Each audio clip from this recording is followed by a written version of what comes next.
A healthy, happy relationship takes a lot of work. But that's a generic statement. We're going to break it down for you and see if you can come away empowered after this video to take your relationship to the next level. The secret to healthy relationships with a spouse or partner or a significant other later in life when you're spending a lot more time together.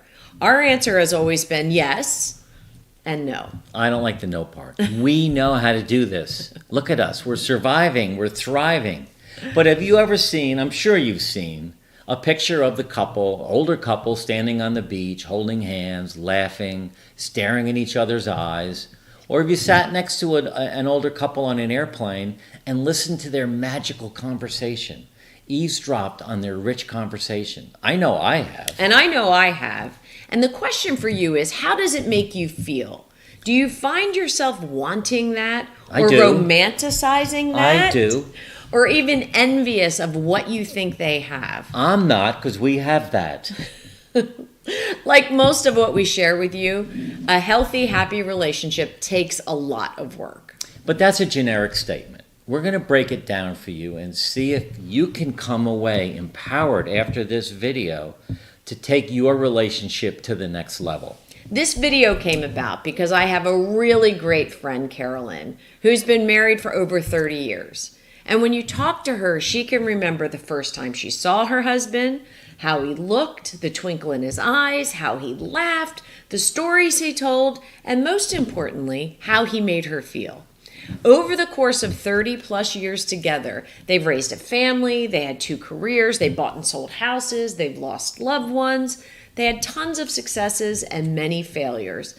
And over time, each of them have changed a lot. You know, when I get in a bad way in our relationship, which is very rare, I tell you what always... Very rare? Very rare. Or just rare? Very rare. Very rare. But here's what I do when I find myself in a bad way with you. Okay. Okay? Okay. I go back. This is not on the script, so go. I go back to the very first time I saw you.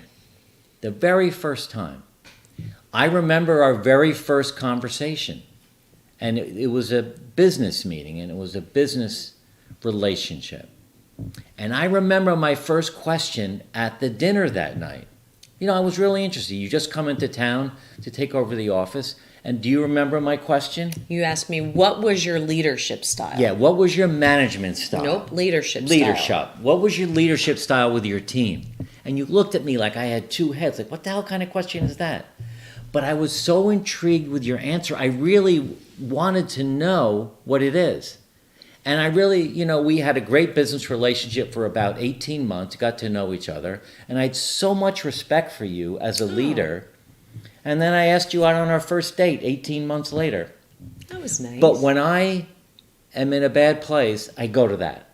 You know, so what Mark I went there 3 times this morning. So what Mark and I have done is we've asked some friends, you know, how do you keep the magic? We asked them, and their answers are really what we want to share with you today, because they're the people that you see walking down the street, holding hands, or in magical conversations at dinner. One warning sign, though. This is hard work, and it is not magic. Now, marriage can get tough. And later in life, as you leave your careers and come back together, you know, the divorce rate for gray divorce is up. That's people over 55. The divorce rate is up. We don't want that for ourselves, for sure. We're in a second marriage, so this one's going to last. That's why I got my go-to help. Visualization? Yeah. So we want all new yours. to me. What? That's new to me that you do that. I just started it this morning. That's not true. I do that a lot, actually. I do remember that moment. Well, you And do that it a lot brings me because we're back. in tough situations. I a know, lot? yeah, that's wow, this so- is going south. It is not. This is great. Are you kidding me? So we talk a lot about relationships. We want your relationship to be great. We want ours to be great. If you go to our YouTube channel, there's a separate area where it's all about relationships. We talk about this a lot. So we want to make sure you take a look at that. And for those of you who haven't been here before, my name is Mark Rollins. And I'm Jody Rollins, and we started Retirement Transformed in 2017, not only for us, but for you and the 10,000 people turning 65 every day. And we don't focus on the financial aspects of retirement, but rather the lifestyle, the health, relationships, and more. So if you're new here, please hit the subscribe button so you get notified when our videos come out. All right, so let's get into the list of 10. Yeah, so these are the items that hit the highlight reel of successful secrets that couples have to keep their, what I call union strong. You Right. didn't like that word, but maybe their connection strong? Whatever, marriage, connection, union, relationship. So number one, they really get to know each other every day of their lives. Because what we have to remember in relationships are, over time, people change. And they change every day. Experiences change our views, behaviors change, and people just change. So many people are in a relationship that they knew the person from years before. And a lot of times they don't, in their mind, feel or see that the person has changed. So it's that check-in that they do. I think I know you. Sometimes. You've changed and I know you. That's a good one. I like that. They get to know each other every day of their lives. Reacquaint yourselves. Second one is, these couples that are successful, they're realistic and understand that people make mistakes. I make a lot of mistakes, but you are realistic and understand that I don't do these things on purpose. Right. But we all make mistakes, and you know what? It's okay. I didn't do it on purpose.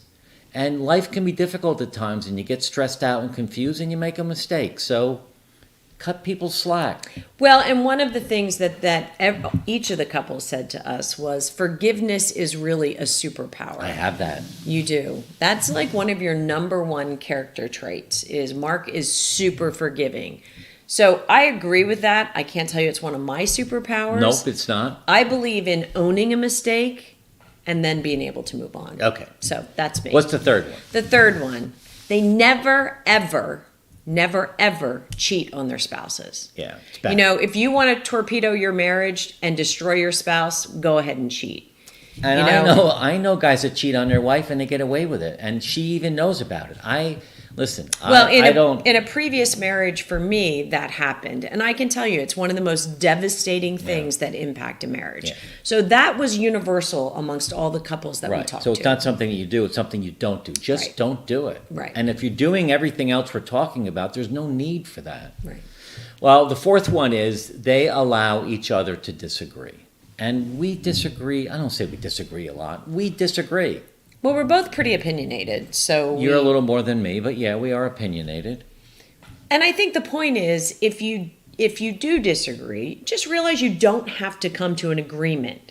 If it's an important issue, you're going to have to do give and take because you love each other. Right. That's the thing. But you don't always have to agree. I Right. mean, I don't really know any couples that agree on everything. No, and you have to find common ground. I think Right. that's a good tool in this area. Find some common ground. You can disagree, but there could be some things that you do agree on.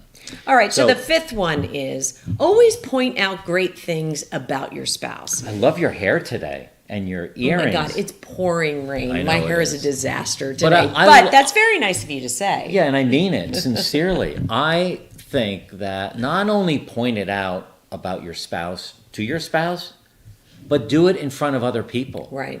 My wife is the greatest mom and stepmom that ever existed.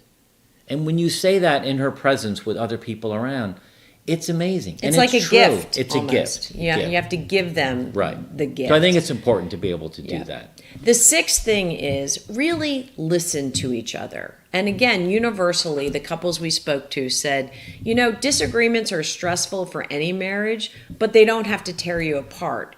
If your spouse is really upset by something that they've been trying to get you to do, listen to them.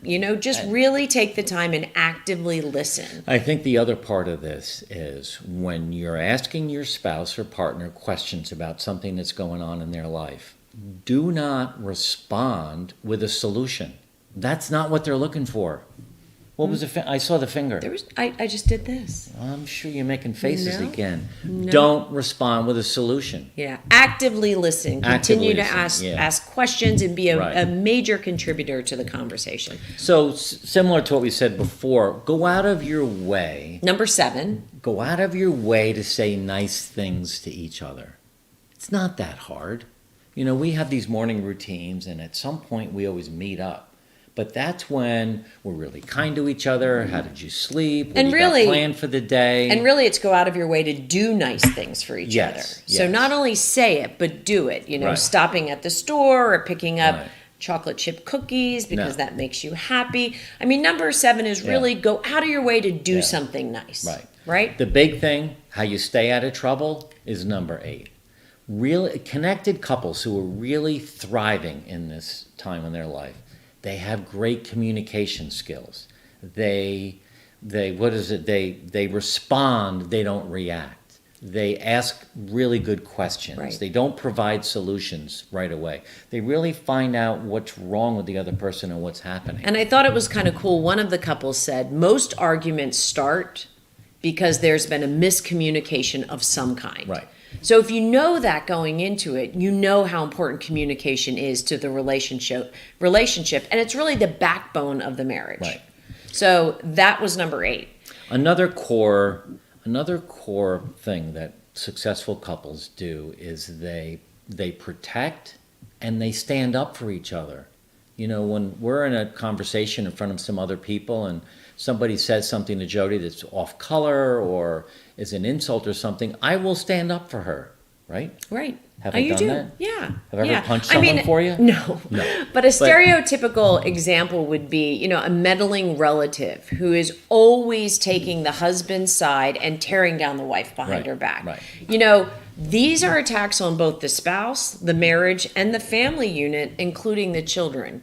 And it really can destroy a marriage. So really protecting and standing up for your partner almost at all costs. I mean, Well, we've done the whole, we'll talk about that in the car ride Yeah, home, but when protecting and defending. When I you think is- defend and protect me in front of other people, the feeling that I get Right. is so powerful. Yeah. It's not that, she took my side. That's not what it is. So that was number 9. You love me, you care about me, you let other people know about it. That's so right. that feels great. So That's thank right. you. So number 10, I think, is really important, and we're finding balance in this as we move between, our two houses. But number 10 is each person has to have their own lives, and you Right. guys have heard us talk about that before. I'm sure you've met someone who's needy or felt incomplete or helpless without their spouse or partner. And, these people put themselves in very precarious situations. The couples we talked to said each of them have their own lives, but they always reconnect. Right. That's good. I love that. When we say our own lives, it means that we each have our own friends, we have our own hobbies, and we have our own space. Yeah. So when we have that, that gives us time to do what we need to do on our own. But then we do a lot together as well. Right. But I think that that's really important. Right. We talked about the reason for doing this is really to give you some tips on how to strengthen your relationship later in life. Really practical, 10 practical things Yeah. that you can do. And Yeah. as long as they're top of mind, Yeah. we've given you a lot to think about, and we want you to take some time to digest it and put it into action, or leave some comments below for sure. Yeah, comments are important. If you like this video, You're going to love this next one too. 50% of people who are 65 to 70 are still reporting to be sexually active. And then once we hit age 71 to 75, 40%. And then by the time we get to age 76 to 80, 25%. But the good news is that 20% of people who are in their 90s are reporting to still be sexually active.